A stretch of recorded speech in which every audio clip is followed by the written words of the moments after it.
On this episode of MéTV, I bought these like 15 years ago, Oh, so wow. they'd be double that price now. Kept them in good shape. Yeah, but I've looked after them. It was started as a family business, maintains a family business. This is my business of where we repair trucks and do inspections and do all sorts of repairs of any sort.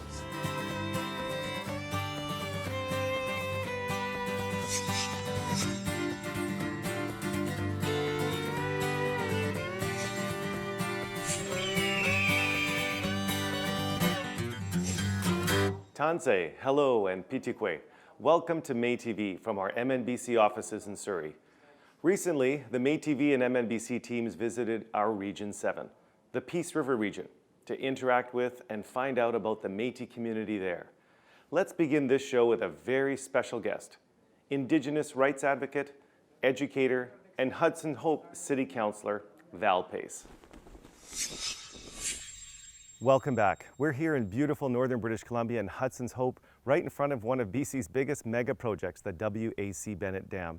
I'm here with Valerie Pace. She is the president of the River of the Peace Métis Society in Hudsons Hope.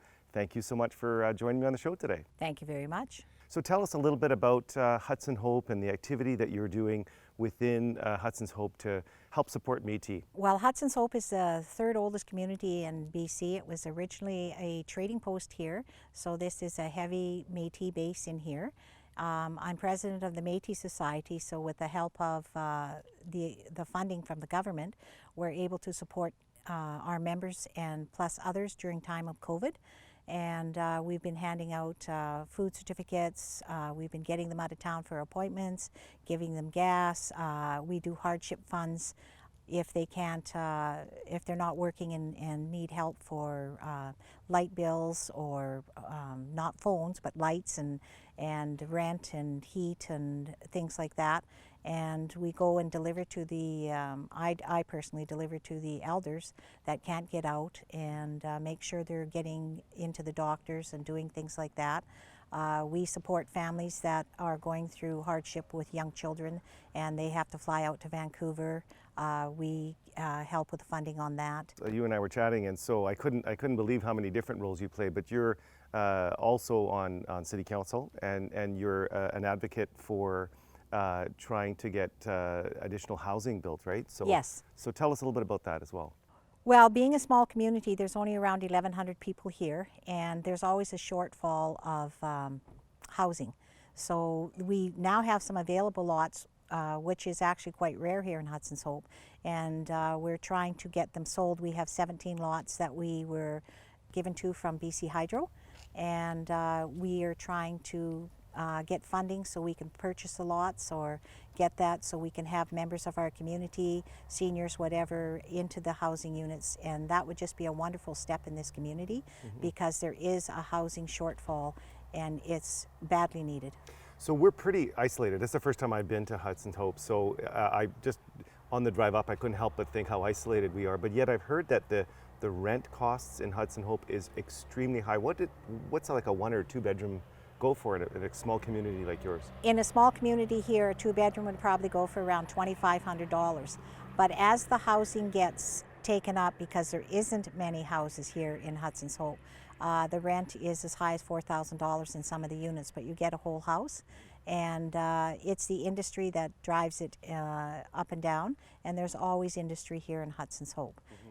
Now you were talking about a little bit earlier, you and I were chatting about skills development and skills training, and in this area there's pipelines, there's the hydroelectric dam. You feel the energy literally of all the activity that's happening here.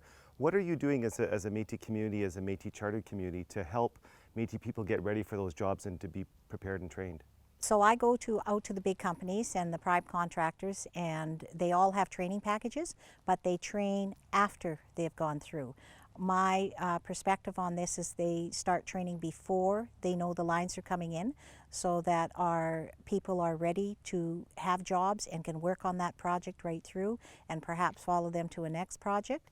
And it just makes the community healthier because then they can put back into it through the gas, the restaurants, the grocery stores, anything that's here in town that can help drive the economy that keeps it going. So the biggest priority, I think, from what we were talking about earlier, was around housing. So is that the number one? Would there be any other big issues that you're facing as a chartered community here in Hudson Hope? No, I think housing would be the number one, and making sure we have enough funding to support the community members that are in here, and helping other communities if we can. If we pool resources, sometimes that works a lot, and just letting them know that we are out here. A lot of people don't ask for help, but because it's such a small community, word of mouth, you can go and say, hey, we're doing this, can I drop this off? And they take it, and it's all good. Now, I can't help but not ask you this question, because we're sitting here and right at the WAC Bennett Dam. You were very involved in making sure that Métis were represented at this site, and for those people, our viewers who haven't been here, when you're here at the Visitor Center, you see Métis all built throughout this, and you had a role to play in that. Maybe let our viewers know a little bit about that. I was asked to sit on a committee with BC Hydro, and it was for the Indigenous cultural component. And there was 13 other different nations sitting on it, and we worked together as one common goal, and got the Tourist Information Centre built and got to put what we want in it. BC Hydro gave us quite a free hand, and it was a great learning experience going through that, and I would do that over again. So where do you see the future going for your community, for Hudson? And where do you see, what's the big picture? I know you've got wearing a few hats with the town council and also with the head of the local charter committee. Where's the future going? I would like to see more skills and training for our members. I would definitely like to see more housing in here. I would like to see the people have a sense of empowerment for themselves. I would like to see them proud of what they're doing and passing that on to their children, so their children can start doing and learning and getting involved in things that are happening within the community and their work structure. I would like to see the education component more accessible, and with COVID, at least we can have online training with the COVID here now. Yeah, that's what I would like to see. I would like to see just a healthy community. Well, Val, thank you so much for your amazing hospitality and for being able to bring me up for the first time in my life up to the WAC Bennett Dam. I've heard so much about it, and it was a beautiful drive up from Fort St. John, and you have put new meaning to God's country, because it really truly is beautiful here. It is. Thank you for coming. Well, thanks so much for being on the show. MNBC recently made a decision that will have far-reaching consequences for Métis students in higher education. Regional Directors Dean Gledoux and Paulette Flamand recently met with a student who has benefited from the program. Hi, and why don't you tell me a little bit about your journey and with employment and skills training and what it's all meant to you? So I recently graduated from Athabasca University with a political science bachelor's degree, and I was accepted to Thompson Rivers University for the Jury Doctor of Law program. I am from Fort St. John. I was born in Dawson Creek. I am the youth representative for the Fort St. John Métis Society. Paulette is my regional director, and yeah. So Bailey, what are some tips that you could give to other students who might be thinking of pursuing their education? Absolutely. So if you're thinking of getting a higher education, do it. There's nothing holding you back. We have opportunities for Métis students to get funding here. You are never too old to go back to school, and your dream is never too big. Also, what's your experience dealing with employment and skills training in MNBC? What is your experience in the past that has really made you to, and realize that the programs are really working? It's been wonderful. I haven't had to worry about my finances while I was in my last year of my degree. The ladies here at the office are wonderful to deal with. The program is simple, and they pay directly to your school. You don't have to worry about any of that. And Bailey, what's it like being a Métis person in northeastern British Columbia? It's great. We have a wonderful local community here. There's lots of support from our local society and from MNBC itself, and there's always awesome events going on, fundraisers, all sorts of opportunities for youth. It's a wonderful, wonderful place to be. And can you think of any other ways that MNBC can support post-secondary students? I don't think so. I think that the current program is going to be wonderful for anybody who's looking for funding for school. There's also support in terms of mental health and all that sorts of stuff, so it's great. So what do you hope to do once you graduate from law? I want to be a lawyer. I want to focus in natural resources, environment, and Indigenous law. And do you plan on coming back to the Northeast to practice? Absolutely. Yeah, this is where I'm from. This is where I belong. We're taking a short break. When we come back, Lisa Shepherd visits our next Katayak in Falkland. This will lift your spirits. I always started out with my artwork. As a child, at 3 years old, I did all kinds of stuff.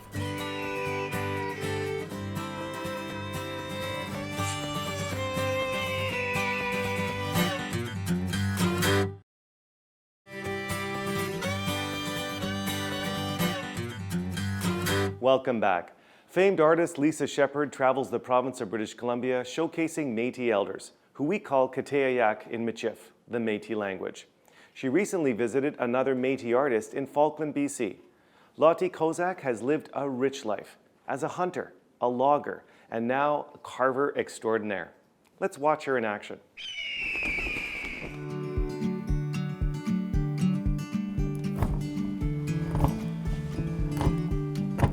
They started to look like a bird. I always started out with my artwork. As a child, at 3 years old, I did all kinds of stuff. As I went on, as I got older, my hands got stronger, I did more and more. Something that I do at the beginning of each of these is offer tobacco. Oh, yes. Because yes. I really want this to be a good conversation, and so I think this is a really good way to start it off, Yes, if you're it okay is. with that. That's okay so with I'll me, let you take I the still tobacco. got cigarettes. That's what they gave me. And I don't smoke, I still got them. Yeah. Thank you. Thank you. My parents never taught you nothing, not even how to speak proper. And if you said anything, you got a swat across the head. It was a tough Tough life, yeah. life that way. And I don't know why they did that. I don't have no idea, but I never seen my parents that much. Yeah. They didn't stay with us. They left us to do the work. I cut this out on the saw, where before I never did that. I whittle it right from wood. Where now I do this. This is called chip carving. See? You chip carve. You gotta have strong hands to do this. I bought these like 15 years ago. Oh, wow. So they made double that price now. Kept them in good shape. Yeah, but I've looked after them. It's like they get a little shorter every year. But you never sharpen them with any file. You sharpen them this way. And you really gotta press hard. Now, you had started to tell me about when you first started. You were living independently. You were 14, 15 years old. Yes. And I had my dogs. I had 5 dogs I trained. And I had a horse that I trained. He was brought up with the dogs because his mother died. Yeah. And I raised him on a nanny goat. You raised the dog on a nanny goat? No, the colt. You raised the colt on a On the nanny nanny goat? goat, yeah. Oh. I used to milk it and feed him. Yeah. But then after I got the nipples broke off, he bit them, so I had no nipples left. Right. So I put the nanny goat up on the clothesline stand or any stand and let him suckle. Oh, right off of the goat? Yeah. Oh, for heaven's sakes. But when he bought So you her, raised the goat up so Yeah. that could happen? Yeah. Oh, for heaven's sakes. Oh, that goat hated that horse. The horse would But bunt? her, then knock That's her how they over. get. That's how they naturally get the milk going, Yeah, right? Yeah. That was so funny. I used to laugh and tell him, poor nanny goat, you're nice, nanny goat. And I'd have to stand there and make sure she didn't lay down on him. See, that's ship carving. Is it very hard wood? No, that you're working well, for most people it is, but Yeah. for me it is, You know, I can do that. In no time I could have that done. Like I just keep chewing away at it. But now that I had my hands operated on 3 times, I grabbed a 45-gallon barrel from falling on somebody. Yeah. And I tore all the tendons and everything in my hands. I made them come back. Back. By keeping Yeah, doing things. keeping doing things. Yeah. Yeah. They operated 3 times. Before I had my hands damaged, I could break your hand by squeezing. I don't doubt that. Yeah. That's how strong they were. Now it takes so long to do a bird that, I could never keep up. So now I use the grinder to cut all the big stuff down, and then I use the chip cracker. Who taught you to do this? Nobody. I just taught do it yourself? myself, yeah. I had all this in me from a little child, and I tried to explain it to my siblings when I would say something to them, and they'd laugh at me and taunt me and do all that stuff. You know, say I was different. So they always told me that there was something wrong with me. I could tell them anything.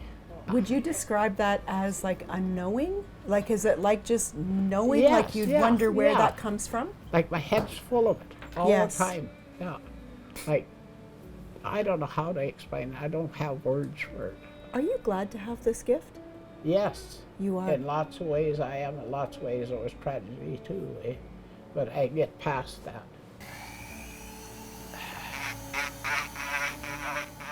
Lottie, do you think you'd have all of the gifts that you have today if you hadn't gone through such difficulties? No, I had it right from a little child. Right from a little child. Like I see. Would you have known how to use the gift in the same way if you hadn't had to survive with it? I don't know. I've never Yeah. been there. I've always had it. Like Yeah. I was 5 years old, and my brother was 7 years old, or he was 8 years old. He died in my arms, and I knew he was going to die. Like it was in March. He said he wanted to go for a sleigh ride.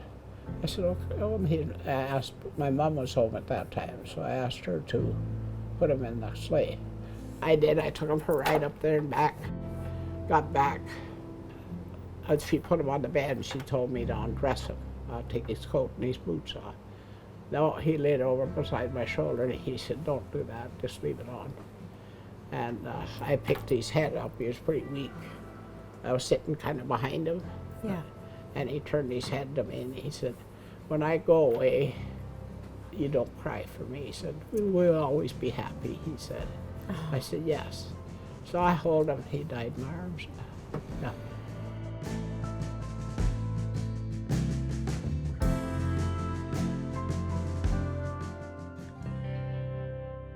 Our way of doing things, right? Yes. I brought some things to give to you. Did you? So I've got some cottonwood bear grease. Oh my goodness. Bear grease. Yeah. 100%. And there you go. I made something for you. Did you? I did. Yeah, I was thinking of yours. I did it. I wasn't a kid, you know. I gotta look. Oh, that's pretty. Oh, wow. Do you know what that's for? No. It's Oh. pockets for your scooter. Oh, wow. So you That can put it is on the cute, basket if you yeah. want, but it'll store whatever That you need. is beautiful. Thank you. Do you remember me phoning and saying, do you still use your scooter? Oh, yeah. That's why. Yeah, that's awesome. Thank you. You're Thank very you. welcome. Thank you.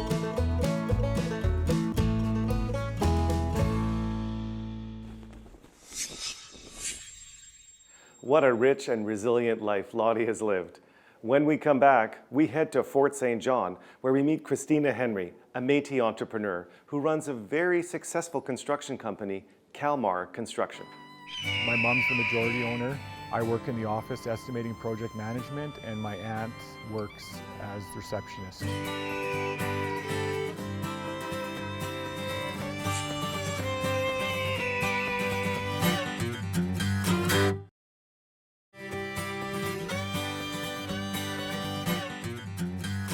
Welcome back. One of the goals of MéTV is to showcase Métis talent and success stories. What you are about to watch is very special. Tina Henry, her son Erin, as well as her sister Pauline, welcomed us into their ancestral home to share their Métis journey with us. Let's visit them in Fort St. John. This is the house that I grew up in. My dad built it 60 or 61. And he had a little shop in the back here, and then probably in 94, somewhere around there, and maybe 2000, Kalmar bought it. Mom and Dad remained living in the house, and then we just developed the back. Kalmar Construction was founded in 1986. My dad started the company, and then as we built up, we moved into oil field as well. So now we do commercial, industrial, and oil field. It was started as a family business, maintains a family business. My mom's the majority owner. My dad's the partner. I work in the office estimating project management, and my aunt works as the receptionist.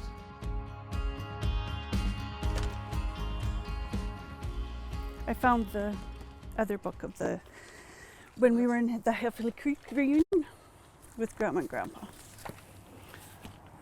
So that picture was taken out at North Pine, I do believe, at their first homestead. Yep, 1958. Yeah. So that's Grandpa. I think that was his mom, wasn't it? His father must have been one of the buffalo hunters at the Labakane settlement. For me, I always knew that we had some Indigenous in us, but I don't know, it didn't really drive anything in me, and now, like I say, I just really like it. I just find it calming and simple and, yeah, just, I don't know, soothing maybe, looking at the art.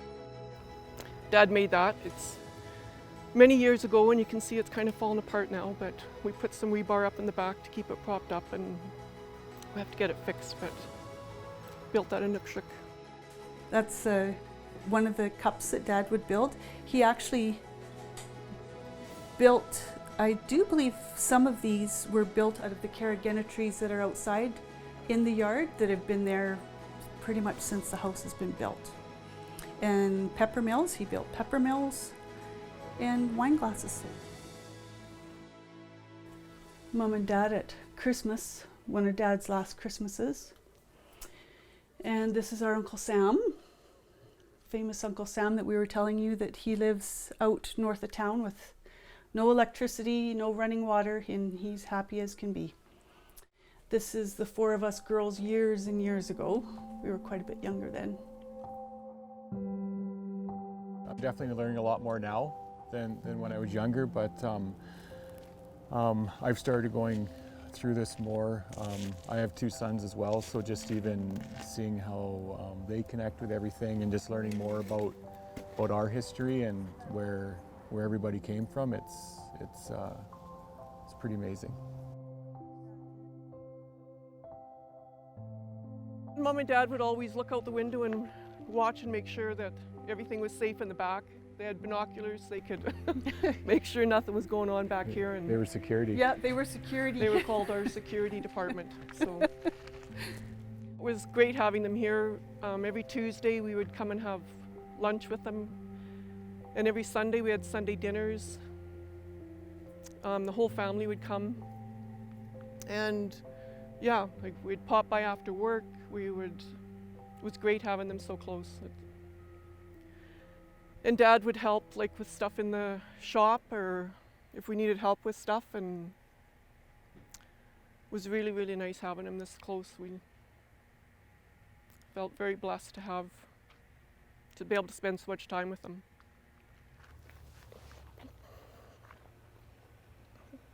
I just adored my dad. We lost him in 2016, and all he cared about was his girls. He had 4 daughters, and he was amazing. Anything you wanted to know or anything, he had the answer for everything. To me, was the smartest person I ever met. I don't know, he just taught us, like we would go out fishing and he'd make us fishing poles from willows. And everything was simple and easy, and just, he was the greatest guy. You loved him if you met him.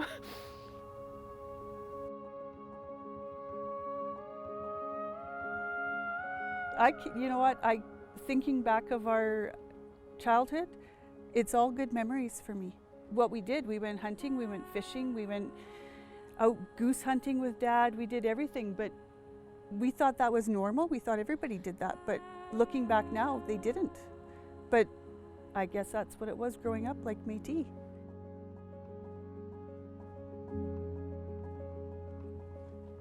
Yeah. And his grandkids, Erin was his favorite. But he his brothers and sisters, he loved them all. His family meant everything to him.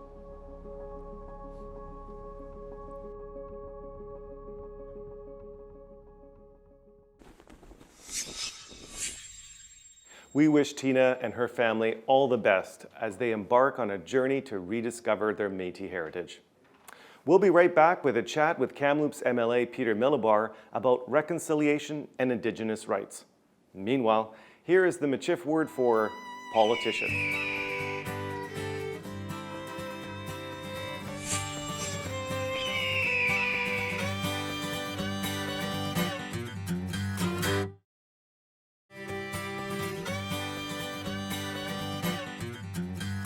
Welcome back.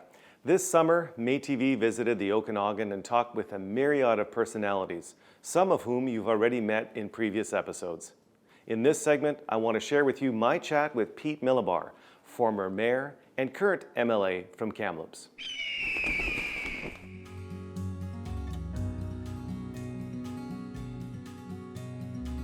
Peter, welcome to MéTV. Really glad to have you here today.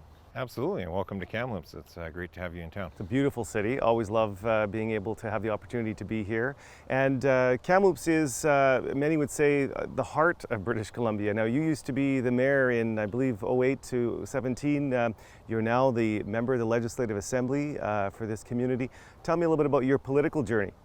Yeah, it's been quite an interesting journey. I was a councillor for 6 years and then mayor for 9, and then in 2017, when former MLA Terry Lake decided not to run again, I decided to seek the riding of Kamloops North Thompson and was fortunate enough to be trusted by the people to carry on. So it's been an interesting, different type of work each level, from councillor to mayor to MLA now, and it's one that I really relish and enjoy doing. Now, you've been appointed as the opposition critic, so you're not in government, you're in opposition in the legislature. So your job is to hold the government to account. Your portfolio is Indigenous relations. Let our listeners know a little bit about what's happening on that portfolio. Anything big you want to report on?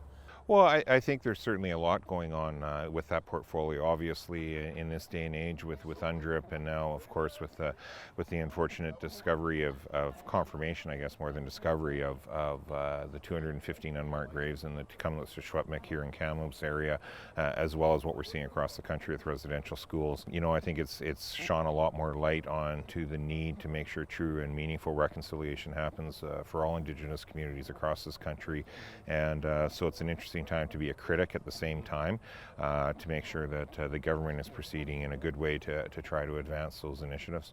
And do you think enough has been done? I mean, Kamloops was really the revelation, or the kind of the news of the 215 kids that were found at the residential school kind of broke here. It was kind of ground zero from kind of a national awareness, I think. Is the provincial and federal governments, are they doing enough to address some of those issues, in your opinion? You know, I think it's been a long process to even get us to this stage, and so really what happens next will be the critical piece to it. We have a long history of well-meaning politicians signing documents, making commitments, and not following through, and I think everyone is at the point, especially in Indigenous communities, of wanting to see the follow-through.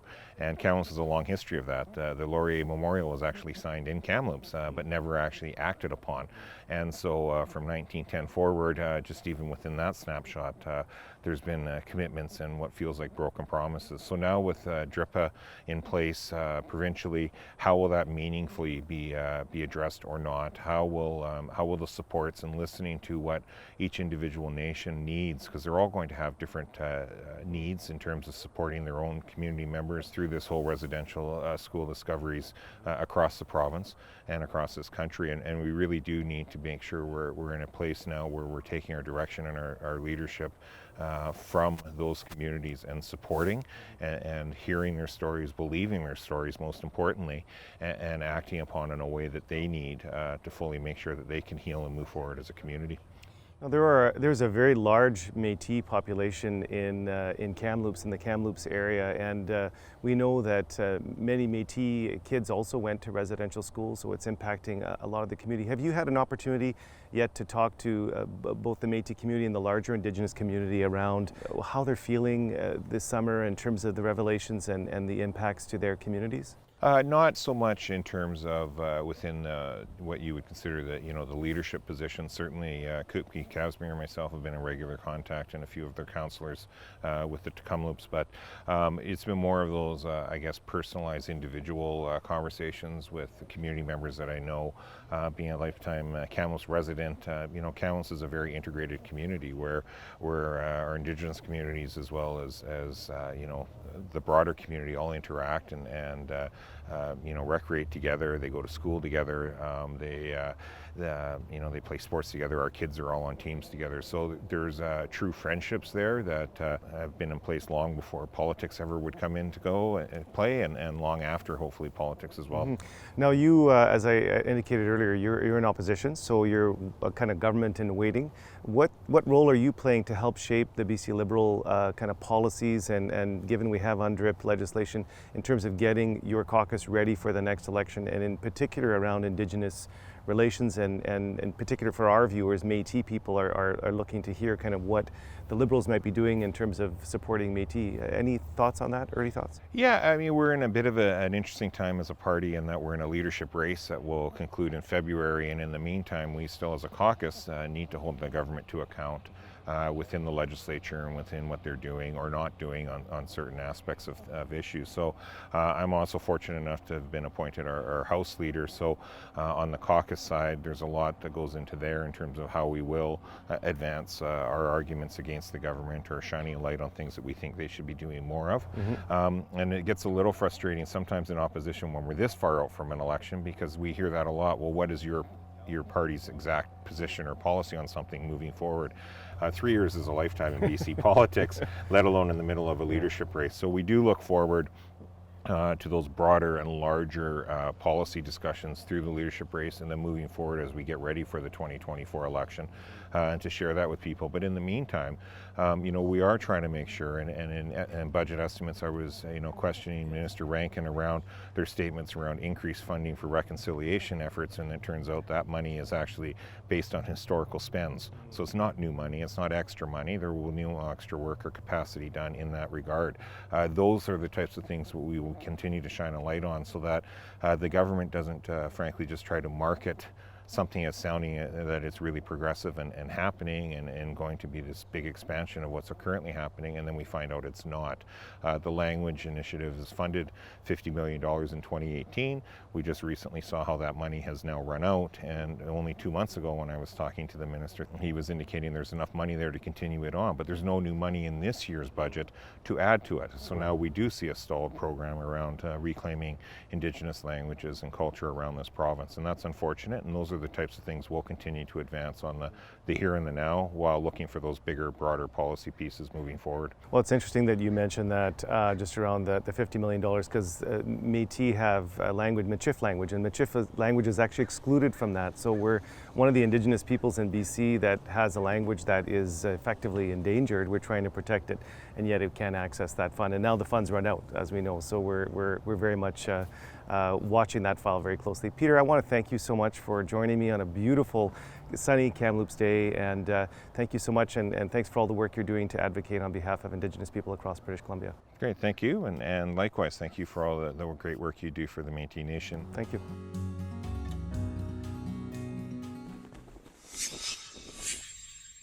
Thankfully, the fires in the Okanagan have subsided since we filmed this segment in late July.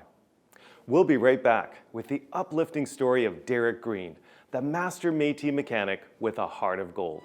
And I ended up owning this place in 2006. We took ownership, and 15 years later, we still have it.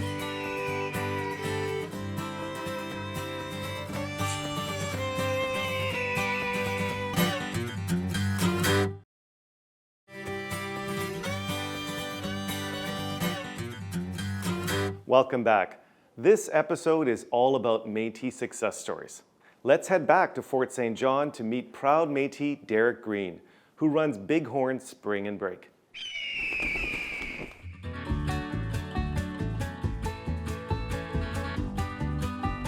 This is my business of where we repair trucks and do inspections and do all sorts of repairs of any sort.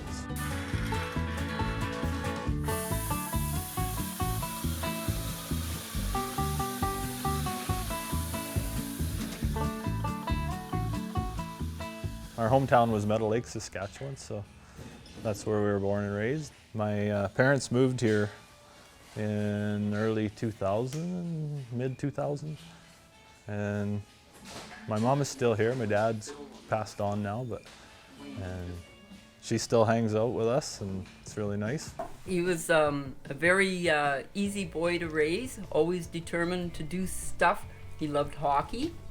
So I ended up playing on a native hockey team in town here. And we ended up in Prince George at quite a few native tournaments, which really brought everything for me together, knowing that I really belonged there and enjoyed it. And that's a place that I got a lot of friends from that. So. Yeah, he was a very enjoyable boy to raise. You ask him to do something, he never argued. He was a good worker. Can you run out there and load those 2 black boxes into that truck? Actually, here's a picture of my dad this was his Métis card, and then his mom, that was her stuff here. She had, and I just kept it and put it in the book here. Right from when I could, he would take me out, and even before, and he showed me all the skills of being in the bush and being out in the wild, hunting, always hunt deer there, moose. Up here we hunt more because we got a lot more animals to hunt up in this country.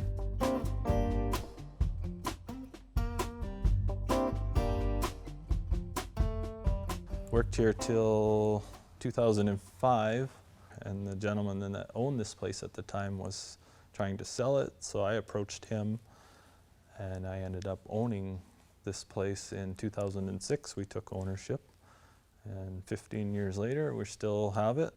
I was able to buy the business myself, but with the Métis Society I was able to get a loan to buy our own land and building to run the business.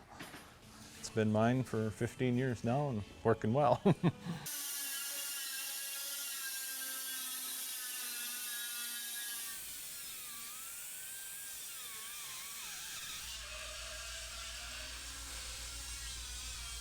When I first moved here, I ended up being with a guy that did a lot of horse logging, so that was a great job up here. I really enjoyed doing that.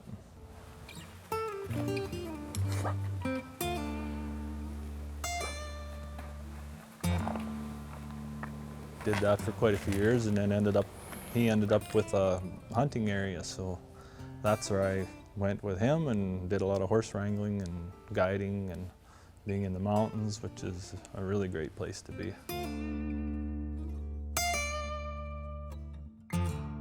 We have a place where we go with a brother-in-law that's now in the family, and we love hunting together, and we ended up being up where we always go and ended up in a herd of elk, and I crawled right in the middle of them, and I ended up with an elk that made the record book.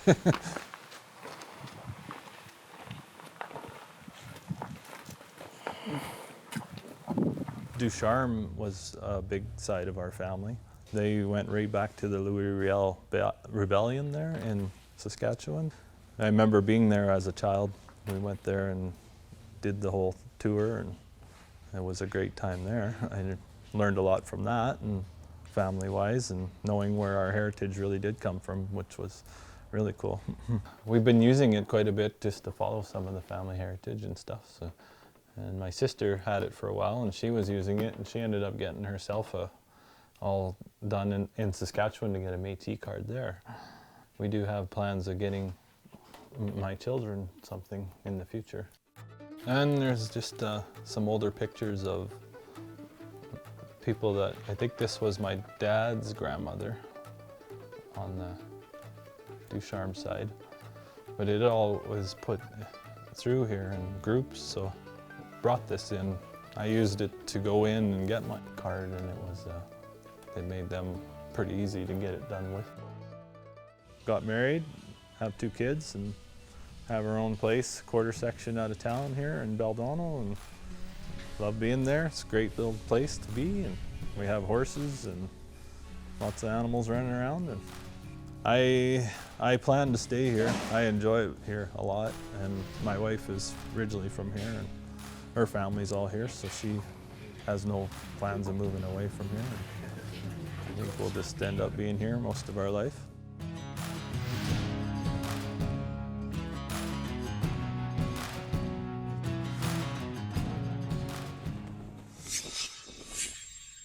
It's heartening that Derrick is passing on his Métis traditions to his children, and also gratifying to note that MNBC helped him buy the business that he runs now.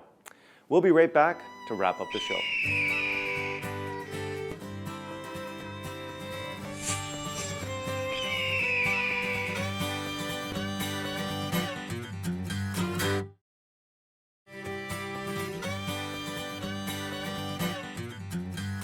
Welcome back. Before we wrap up this episode, Callum talks to some of our MNBC team members, whose faces you will see when you come to visit us.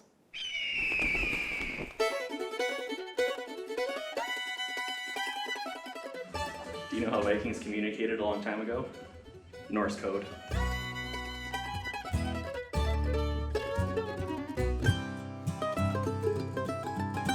I got another dad joke for you. There's 3 types of people in this world. Those who can count and those who can't.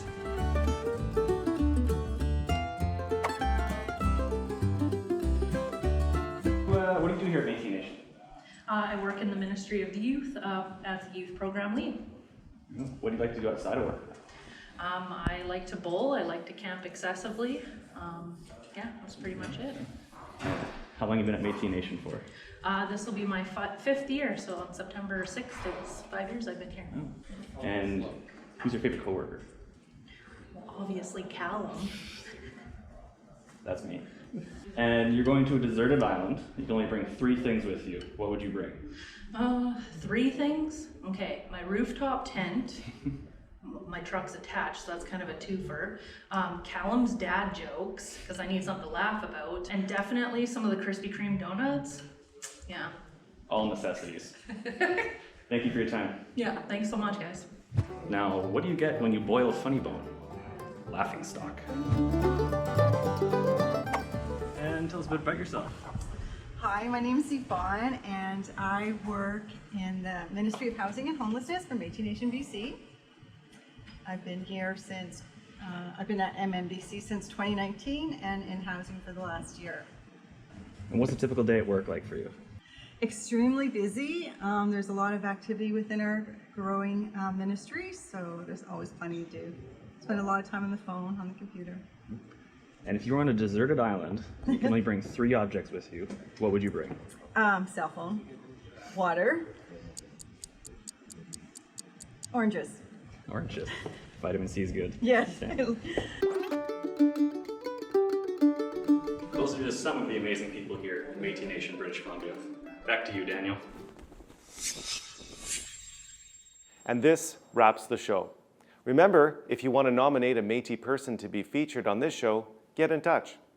Also, please note the times and stations MéTV airs across Canada.